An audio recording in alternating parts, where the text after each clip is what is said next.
예, 그럼 계속해서 세세한 종목별 전략 세워보도록 하겠습니다. 이베스트 투자증권 디지털사업부 염승환 이사와 함께합니다. 어서 오십시오. 네, 안녕하세요. 네, 안녕하세요. 첫 번째 코너는 역시 내부자들에게 무슨 일이부터 시작해보도록 하겠습니다. 어떤 종목들이 레이더에 잡혔을지. KT와 이번에도 역시 삼성전자가 한 번 더 나왔는데요. 장내 매수가 있었습니다. 하나하나 좀 살펴보도록 할 텐데 KT 좀 어떻게 보고 계십니까? 네, KT는 사실 올해만 주가 40% 급등한 기업이거든요. 그래서 통신주가 좀 재미없다는 속성을 깼는데 그 정 상무님이 이제 7월 23일 날 34,800원, 이제 7월 26일 날 33,850원에 이제 장내 매수를 했고 사실 주가가 이렇게 바닥권이 아닌데도 좀 매수를 했다는 거는 이제 장기적으로 좀 좋게 보고 있는 게 아닌가 이렇게 좀 보여지고, 특히 KT가 또 미디어라든가 이제 컨텐츠 사업 투자를 좀 많이 하고 있거든요. 그러니까 전통적으로 SK텔레콤이 지금 사실 주가 좀 부진한 상태에서 KT가 좀 굉장히 좋은 이유는 그동안 사실 SK텔레콤이 하던 사업이 그 신사업 같은 거, 뭐 미디어나 컨텐츠 사업에 투자를 많이 했는데 KT가 그런 걸 좀 보여주지 못했거든요. 근데 최근에 KT가 이제 그런 청사진들을 많이 제시하면서 주가가 이제 격차를 좀 많이 해소하는 그런 모습들이 좀 나왔던 것 같습니다. 그래서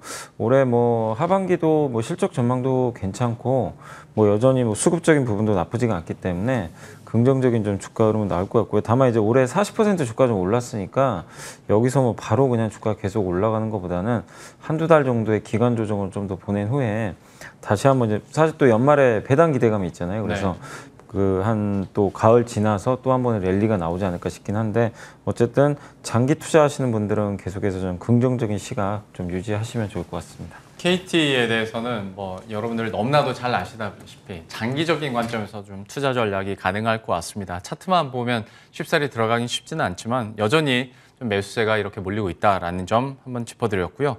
삼성전자입니다. 삼성전자는 어떻게 보세요? 삼성전자 뭐 많이 산 건 아닌데 이제 안 사회이사라는 이제 분인데 이게 그 7월 26일 날 79,100원, 그러니까 뭐 거의 그냥 지금 주가 정도 되겠죠. 네. 여기서 일단 장내 매수를 했고, 간간히 삼성전자 보면요, 그 저번에도 그랬지만 8만 원 밑에서는 이 내부자들이 조금씩 매수를 하고 있어요. 물론 지금 삼성전자 실적 너무 좋은데 많은 분들이 답답해 하실 텐데 애널리스트 시각이 이렇게 엇갈리는 거는 저도 진짜 본 적이 없거든요. 그러니까 거의 그냥 반반 정도로, 그러니까 최근에 또 한 베스트 애널리스트 분은 삼성전자에 대해서는 좀 오히려 비중 늘려야 된다 이런 식의 의견도 있고, 또 목표가를 낮추신 분도 계시고 긍정적으로 보다가, 그래서 굉장히 좀 어려운 국면인데 뭐 투자분들이 좀 판단을 하셨으면 좋을 것 같아요. 저는 개인적으로 여전히 뭐 비중 확대 구간으로 좀 보고 있는데, 그 이유가 지금 안 좋다고 하는 것들이 이미 주가에 충분히 반영은 됐다고 생각을 하는데 왜 못 가냐면은 이게 뭔가 이제 좋아지는 걸 확인을 해야 되는데 그게 지금 보이진 않아요, 사실은. 그러니까 이 불확실한 면이라든가 이런 게 해소되고 그래야 되는데 계속해서 이제 이어지다 보니까 주가 좀 부진한데, 다만 필라델피아 반도체 지수가 또 역대 최고치를 경신을 할 정도로 미국의 반도체와 한국의 반도체 괴리가 굉장히 커졌습니다. 그래서 삼성전자도 좀 반등 시도는 저는 충분히 할 수 있는 자리라고 보거든요. 그래서 좀 단기든 어쨌든 지금 중장기든 여기서는 너무 포기하지 마시고 계속해서 좀 들고 가실 것을, 뭐 너무 좀 뻔한 얘기긴 하지만 좀 계속 좀 당부를 드리도록 하겠습니다. 예, 딱 삼성전자 보고 있으면 어제 그 국가대표팀 야구 경기가 생각나는 딱 그거죠. 좀 버텨보도록 하겠습니다. 9회 말 좀 마지막 좀 안타가 나오길 기대하면서 삼성전자 마무리 짓도록 하겠고요. 이어서 주목해야 할 전자공시도 좀 뽑아 오셨더라고요. 어떤 종목들이 있는지 체크해 보도록 할 텐데, 일단 비나텍, RFHIC, 디바이스 ENG가 있습니다. 이 종목군들에 대해서 좀 어떻게 보고 계셨고 왜 선정을 하셨는지 하나하나 좀 포인트 설명해 주시겠어요? 그러니까 제가 이제 내부자 이제 매수 좀 찾다가 이제 보니까 이제 사실 시설 투자나 수주 공시도 되게 중요하긴 하거든요. 그래서 앞으로 이런 것들이 있으면 하나씩 좀 가져오도록 할게요. 그래서 시설 투자 뭐냐면 이제 회사가 증설하는 거죠. 증설하는, 그러니까 회사 입장에서 한번 생각해, 여러분이 뭐 경영자라고 생각을 해보시면 갑자기 증설을 하진 않거든요. 예, 이게 돈이 될 것 같으니까 하는 거예요. 그만큼 회사가 자신 있다는 얘기고 전방 산업이 좋다는 얘기고, 특히 이제 이런 중소기업이 한다는 건 어디 또 수주를 받았을 가능성도 분명히 있거든요. 그렇기 때문에 좀 관심을 가져보셔야 되는데, 이 비나텍이라는 기업이 지난주에 97억 원 규모, 이게 규모가 100억이 안 되니까 작아 보이지만 이 회사 자본금 대비해서 무려 22%나 돼요.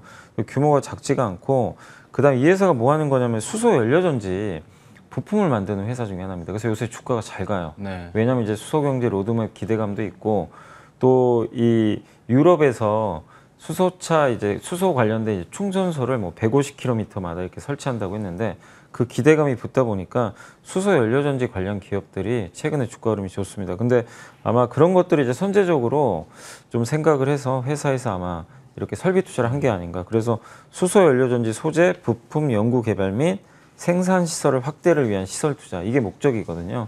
그러니까 그걸 보면은 본업에 이제 좀 더 증설을 하겠다라는 얘기니까 최근에 주가 상승과 좀 맞물려서 좋은 모습들이 나오고 있는데 좀 장기적으로 한번 좀 관심을 가져보시면 좀 좋을 것 같고 그 다음에 이제 수주 공시도 있습니다. 그러니까 우리가 어떤 기업들이 물론 이제 우리가 뭐 이렇게 오리온이나 CJ 제일제당처럼 이렇게 어디에 판매하는 기업들 뭐 소비자한테 판매하는 기업들이 수주가 필요가 없지만 보통 이제 B2B 기업이라 그러잖아요. 네. 이제 기업들한테 납품해서 돈 버는 기업들은 수주가 되게 중요한데 그래서 그런 이제 단일 판매 공급 계약 제가 공시를 한번 찾아봤는데 첫 번째가 이제 RFHIC 이 회사가 133억 규모로 방산용 레이더 모듈 공급 계약을 맺었습니다. 그러니까 계약 상대방이 LIG 넥스온으로 나와 있더라고요. 그러니까 방산 쪽에 들어가는 레이더 모듈도 지금 납품을 했는데 이게 매출액이 작지가 않습니다. 매출액 대비 18.96%. 우리가 사실 RFHIC 하면 그냥 통신 장비 네. 그쪽으로만 알고 있는데 최근에 전력 반도체라든가 이런 이제 방산용 레이더까지 지금 만들어서 납품을 하고 있거든요. 그래서 상당히 좀 의미 있는 좀 수주가 나와서 수주 다변화 측면에서 그러니까 너무 이제 통신 장비로만 100% 바라볼 필요는 없다. 이 말씀 좀 드리고 싶고 디바이스 ENG는 이제 세정 장비 반도체나 디스플레이에 들어간 이제 세정 장비 오염 물질이라든가 이런 것들을 이제 제거하는 그런 장비인데 요즘에 그 가스 유해 가스가 많이 나오잖아요. 그러니까 이 디스플레이나 아니면 반도체 공정에서 이런 것들이 또 탄소 배출과 관련이 있다 보니까 유해 가스 이제 저감 장치라든가 이런 세정 장비 만드는 업체들의 주가 흐름이 괜찮은데 디바이스 ENG도 이제 거기에 관련된 기업인데요. 매출 규모가 13.22%인데 계약 기간 1년입니다. 다만 이제 계약 상대방은 비밀 정보 이제 비밀을 이제 1년 정도는 이게 노출 안 되는 좀 협정이 있는 것 같더라고요. 그래서 당장 누군지는 좀 알 수 없지만 어쨌든 계약 규모도 꽤 크고 세정 장비 매출액이 좀 늘어나고 있어서 한번 이런 기업들도 관심을 가져보시면 좋을 것 같습니다. 종목 공시와 관련해서 세 가지 얘기를 해주셨는데 일단 그러면 이 세 개 모두 어느 정도 이사님의 필터링 한번 거친 후에 괜찮다고 보는 종목들을 고르신 거잖아요. 그러니까 중장기적으로 괜찮은 것들, 그러니까 단기가 아니라 예. 왜냐하면은 이런 이제 시설 투자는 장기 사이클을 보고 투자를 하거든요. 그렇죠. 그래서 네. 모험이에요 회사 입장에서도. 근데 안 좋으면 절대 업황이 안 좋으면 할 수가 없습니다. 그렇기 때문에 수소 쪽에 좀 또 특화된 기업이니까 한번 관심을 가져보시고 수주 공시 같은 경우도 이게 나중에 다 매출로 잡히거든요. 네. 그래서 이게 규모가 보통 매출액 대비해서 한 10% 이상은 나와야 좀 의미가 있는 건데 둘 다 이제 그런 기업들이고 주가 수준도 나쁘지 않기 때문에 한번 관심을 가져보시면 좋을 것 같습니다. 아마 매일매일 체크하시는 분들은 아시겠지만 장 중과 그리고 장 마감 이후에 나오는 공시들만 해도 굉장히 많거든요. 그런데 그 안에서도 우리가 좀 관심 가져볼 만한 종목군들 이렇게 또 추려서 한번 필터링을 한 이후에 또 투자 포인트 알려주시는 거니까요. 이 세 종목에 대해서도 그리고 앞에 내부자들에게 무슨 일이까지 이 5개 종목까지 앞으로의 흐름들 관심 있게 한번 지켜보도록 하겠고요. 이어서 이제 이사님께서 고른 리포트 한번 보도록 하겠습니다. 오늘은 어떤 리포트, 어떤 종목입니까? 네, 오늘은 그 현대중공업 지주라고 많이들 아실 거예요. 이제 지주 회사죠. 근데 이제 경기 민감형 지주 회사라고 보시는 게 좋을 거거든요. 네. 자회사가 현대오일뱅크 비상장 기업이 있고, 그 다음에 이제 조선회사로 한국조선해양 지분 갖고 있고요. 거기에 뭐 현대건설기계라든가 현대일렉트릭 이런 기업들을 이제 가지고 있기 때문에 대부분 다 이게 그 소재하고 산업재에 들어가는 그 경기 민감형 구조를 가진 이제 지주사인데 이 기업들의 뭐 주가들이 상당히 좋았어요. 올해 상반기에 좋았는데도 현대중공업 지주가 사실 그것만큼은 반영이 안 된 것 같습니다. 그래서 주가가 여전히 저평가돼 있다. 그래서 우리 한국에서 참 지주회사 투자하기 참 어려운 게 할인을 너무 많이 받아요. 사실 네. 이제 보통 뭐 30% 50% 할인을 받아야 되는데 어떤 경우 막 70%까지 할인을 받는데 이건 좀 너무 과도한 저평가가 아닌가 이렇게 보여지고 그리고 지주회사는 어쨌든 이제 기업을 컨트롤하기 때문에 제가 봤을 때 어느 정도 할 정도 들어가야 되는데 너무 그냥 지주회사가 이제 중복 상장 이슈 때문에 할인을 많이 받는 것 같아요. 근데 현대중공업 지주도 분명한 지금 할인권에 들어가 있기 때문에 관심을 좀 가져보시면 좋을 것 같고, 그 다음에 배당도 굉장히 조금 많이 준다고 합니다. 이번에 중간 배당도 결정을 했었고, 그 다음에 지금 연말까지 봤을 때 한 5% 정도 배당 수익률을 좀 기대할 수 있는, 그러니까 굉장히 고배당 가능성이 좀 높은 기업인데, 특히 올해 그 현대오일뱅크가 그 영업이익에서 차지하는 비중이 제일 큰데, 최근에 유가 올라가면서 오일뱅크 실적이 되게 좋아지고 있습니다. 정제 마진도 좋고, 그래서 정유 쪽 좀 마진이 개선되면서 실적도 그 하반기까지 계속해서 좀 좋을 것으로 좀 보여지고, 특히 이제 전방 산업들이 다 좋습니다. 뭐 정유도 좋지만 조선도 지금 최근에 수주 잘 나오고 있고요. 특히 물론 그 후판 가격 인상 때문에 조금 이제 실적 충격은 받았지만 전체적인 수주 그리면 여전히 좋은 상태고, 거기에 이제 자회사들 뭐 로봇 회사도 있고 건설 기계도 지금 나쁘지가 않고요. 거기다 이제 전력 설비라든가 이런 쪽의 투자들이 계속 이루어지면서 상당히 호실적을 기록할 것으로 보입니다. 이 기업에 대해서 한 증권사에서 목표 주가 이번에 한 10만 원까지 올렸거든요. 그래서 충분히 뭐 10만 원 레벨도 중장기적으로 갈 수 있는 그런 기업으로 저도 보고 있습니다. 그래서 한번 이 전방 산업의 성장, 자회사에 대한 어떤 그 성장 이런 것들을 감안해 봤을 때 지금 좀 시장 때문에 주가 좀 지지부진하거든요. 이럴 때 좀 비중을 좀 편안하게 늘려가시면 좀 좋을 것 같습니다. 예. 리포트 픽으로 현대중공업 지주 얘기를 해주셨어요. 또 우리들의 관심에서 살짝 벗어났었던 종목이었는데 다시 한번 좀 관심권 안으로 둬야 될 것 같습니다. 흐름들 지켜보도록 하겠고요. AS도 받아보도록 하죠. TSA 5월 10일에 유망주로 선정을 해주셨고 그때 기준으로 해서 수익률이 지금 16% 정도 나오고 있습니다.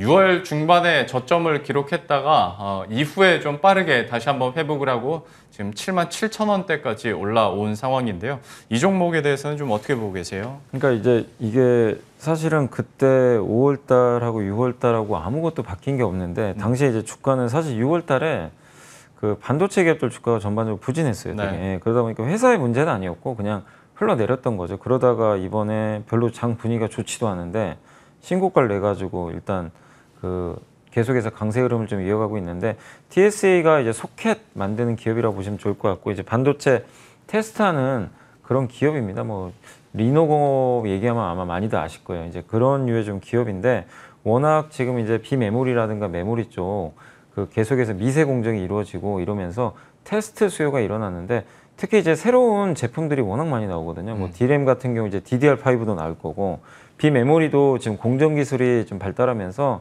뭐 5나노, 3나노, 2나노 다양한 이제 그 제품들이 또 출시가 될 텐데, 그럴 때마다 이렇게 테스트를 해줘야 됩니다. 그래서 이 테스트 수요 자체는 굉장히 늘어날 수밖에 없다. 이렇게 보시면 좋을 것 같아요. 그래서 저는 뭐 개인적으로 9만 원까지도 상승의 여력 충분히 있다고 좀 보고 있거든요. 그래서 사실 이런 거 보면 삼성전자가 참 좀 옛날 같으면요, 이게 많이 바뀐 게, 삼성전자 같은 형님이 못 가면 이 아우들도 다 안 갔어요. 예전에는. 근데 요즘엔 달라요. 삼성전자 이렇게 안 가도 각각의 영역에서 오히려 수혜를 받는 기업들은 그냥 무시하고 가는 그런 모습들이 나오니까, 여러분들이 그러니까 이런 질문을 제가 많이 받아서 그래요. 삼성전자 이렇게 안 가는데 반도체 장비주 해도 되나요? 소재주 해도 되나요?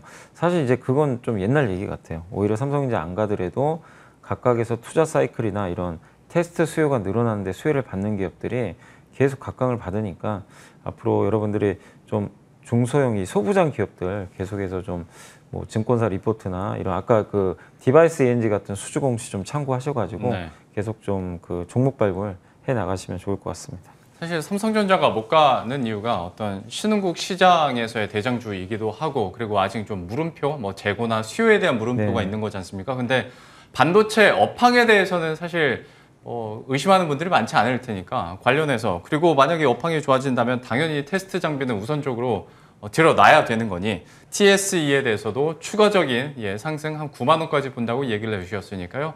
이 가격대에 참고하시면서 보유자분들은 좀 더 즐기시면 좋을 것 같습니다. AS까지 마치도록 하겠고, 이제 8월이 또 시작이 됐지 않습니까? 많은 분들이 이제 과도기 시점에 들어서고 있다라는 평가들도 하는데, 8월 증시에 대해서 좀 어떻게 보시고, 또 우리들은 어떤 스탠스를 갖춰야 될지 이것도 한마디 부탁드리겠습니다. 그러니까 이게 저도 굉장히 좀 강세론자 중에 한 사람이지만, 그렇다고 뭐 1년 내내 시장이 올라간다고는 전혀 생각을 안 해요. 중간중간 한두 달 쉬어갈 수 있다고 보고 있고, 그게 오히려 저는 더 좋다라고 생각합니다. 물론 당장 고통스러울 수도 있고, 지난주 금요일도 많은 분들이 되게 힘드셨을 것 같아요. 그렇지만 주식 투자 우리가 그냥 뭐 눈앞에 뭐 하루 이틀 보고 할 건 아니니까 그런 분들이라면 뭐 매일매일 트레이딩 하시고 빨리빨리 뭐 손절할 건 손절하고 그렇게 하시는 게 맞겠죠. 근데 그런 게 아니라면 좀 중장기적인 관점에 투자하시는 분이라면 너무 단기적인 어떤 조정에 스트레스 받지 마시고 긴 흐름으로 좀 보시면 좀 좋을 것 같고 8월 달도 만만치 않을 겁니다. 8월까지는 증시가 어떤 뚜렷하게 상승을 그러니까 레벨업 할 만한 그런 뉴스들이 그렇게 많지는 않거든요. 그래서 7월과 마찬가지로 좀 위아래로 오르락 내리락 하는 그러니까 방향성 없는 장세가 이어질 것 같습니다. 그래서 좀 각오를 좀 하고 시장을 좀 보시는 게 좀 좋을 것 같고 그리고 이렇게 금요일처럼 아니면 또 이렇게 계속 3,200도 깨질 수도 있거든요. 언제든지. 그런 좀 공포스러운 구간이 왔을 때 여러분들이 역으로 너무 도망가지 마시고 시장에 붙어 계시고 내가 포트폴리오를 어떻게 또 다시 한번 재편을 할까 현금이 있으면 오히려 좀 주식 비중을 늘리시면서 좋은 기업들을 싸게 살 수 있는 기회를 좀 활용하시면 좀 좋을 것 같아요. 아까 TSA도 차트 보셨지만 6월 달에 되게 안 좋았잖아요. 네. 5월 달에 사신 분들은 6월에 그 주가가 한 10% 이상 빠졌을 때 그런 생각 들거든요. 아, 이거 손절해야 되나? 왜 이러지? 그렇다고 6월 달에 장이 나빴던 것도 아니거든요. 그럼 고민들이 드는데 근데 결국엔 또 저렇게 급등을 하거든요. 그러니까 결국 내가 가지고 있는 기업의 어떤 성장이 문제가 없다면 여러분들이 전 들고 가는 게 오히려 맞다고 좀 보고 있고 8월 달에 증시에서도 막 이런 여러 얘기들이 나올 거예요. 막 이제부터 하락에 대비를 해야 된다. 막 그러니까 안 좋은 얘기들이 장 빠지면 원래 그게 쏟아지거든요. 근데 여러분들이 그렇게 뭐 어떻게 생각할지 모르겠지만 제 개인적인 관점에서 아직 강세장은 끝나지 않았다. 다만 8월 한 달 동안 조금 더 변동성은 나올 수 있기 때문에 이 구간에서 섣불리 너무 주식을 좀 줄이는 것보다는 좀 계속해서 좋은 기업들 모아가는 전략으로 좀 말씀드리고 싶고 그리고 마지막으로 또 말씀드리고 싶은 게 이게 대부분 타이밍을 맞추려고 되게 노력들을 많이 하세요. 위에서 팔고 아래에서 사고 근데 해보셨겠지만 정말 어렵고요. 네. 그렇게 해서 돈 버신 분은 거의 극소수밖에 없습니다. 사실상 저도 해봤거든요. 잘 안 되더라고요.